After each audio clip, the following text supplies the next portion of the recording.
आता कारलं जर एवढं कडू असेल तर त्याची भाजी बनवून खाल्लीच पाहिजे का? तर हो, कारल्याची भाजी एवढी फायदेशीर आहे की ती निदान आठवड्यातून नाही तर निदान 15 दिवसातून तरी एकदा खाल्लीच पाहिजे. कारल्याची भाजी खाल्ल्यामुळे रक्तातील साखरेचे प्रमाण नियंत्रित राहते. कारल्यामध्ये कॅलरीज कमी आणि फायबर जास्त असल्यामुळे पचनक्रिया सुधारते, वजन कमी होण्यास मदत होते आणि रोगप्रतिकारशक्तीसुद्धा वाढते. अशा या बहुगुणी कडू कारल्याची आज आपण सगळ्यांना आवडेल अशी गोड भाजी बनवणार आहोत.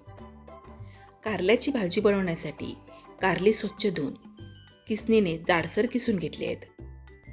कारलं किसल्यानंतर त्यामध्ये जे कारल्याचं बी असतं ते मी काढून टाकलं. तर कारलं किसणीने किसताना कधीकधी असा हा मोठा भाग पण शिल्लक राहतो, तो किसता येत नाही. तो मी चाकूने बारीक करून या किसामध्ये मिसळणार आहे.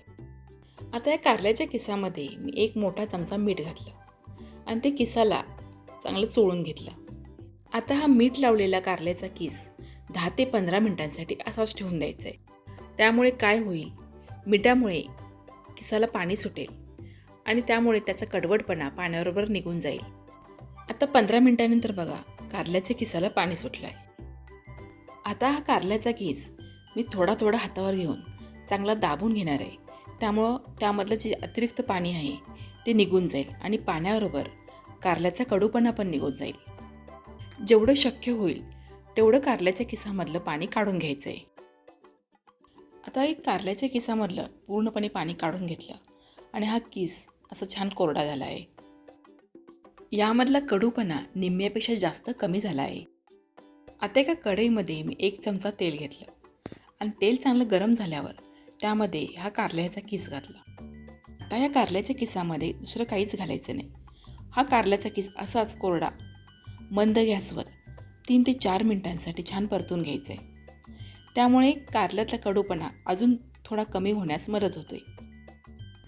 माझी आई तर ना, भाकरी केल्यानंतर भाकरीचा जो खोलगट तवा असतो त्यामध्येच ही कारल्याची भाजी बनवायची. गरम तव्यावर चमचावर तेल घालायची आणि त्यामध्ये हा कारल्याचा किस परतून घ्यायची. आता हा कारल्याचा किस अगदी व्यवस्थित तयार झाला आहे, तो काढून घेऊ. आता गॅसवर पुन्हा एक कढई गरम करायला ठेवली. त्यामध्ये 2 चमचे तेल घातलं. तेल गरम झाल्यावर त्यामध्ये मोहरी, जिरं, कढीपत्ता आणि एक मोठा आकाराचा कांदा बारीक चिरून घातला. त्याबरोबरच 2 हिरवी मिरचीही बारीक चिरून घातल्या.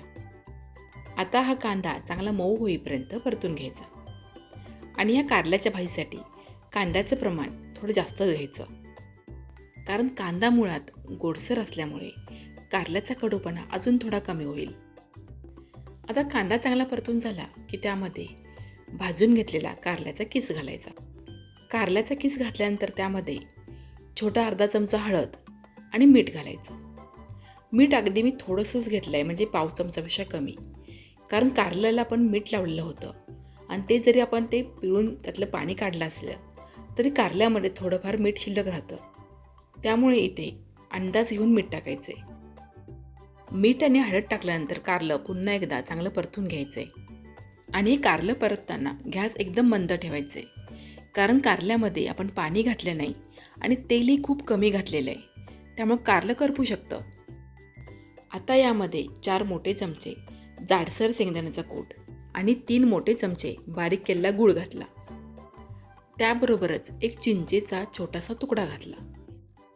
आता हे सगळं कारल्यामध्ये चांगलं मिसळून परतून घ्यायचं. आपण सुरुवातीला कारलं भाजून घेतलं होतं आणि आताही आपण कांद्याबरोबर आणि इतर मसाल्यांबरोबर कारलं चांगलं परतून घेतलं आहे. त्यामुळे कारलं 80% शिजलेलं आहे. आता यामध्ये बारीक चिरलेली कोथिंबीर घालायची आणि पाव वाटीपेक्षा थोडंसं कमी पाणी घालायचं. त्यामुळे थोडंफार जे कच्चं कारलं असेल ते शिजलं जाईल. आता पुन्हा एकदा कारलं चांगलं परतून घ्यायचं आणि झाकण ठेवून मंद गॅसवर फक्त 2 मिनिटांसाठी वाफ घ्यायची. आता 2 मिनिटांनंतर झाकण काढून पाहू. कारल्याची भाजी खूप छान तयार झाली आहे.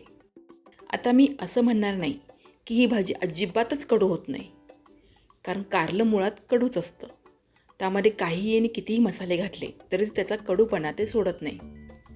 पण एवढं मी सांगू शकते की ही कारल्याची भाजी तुमची मुलंही अगदी आवडीने खातील, इतपत त्या भाजीचा कडूपणा कमी झाला आहे. ही कडू कारल्याची गोड भाजी तुम्हाला कशी वाटली कमेंट करून सांगा.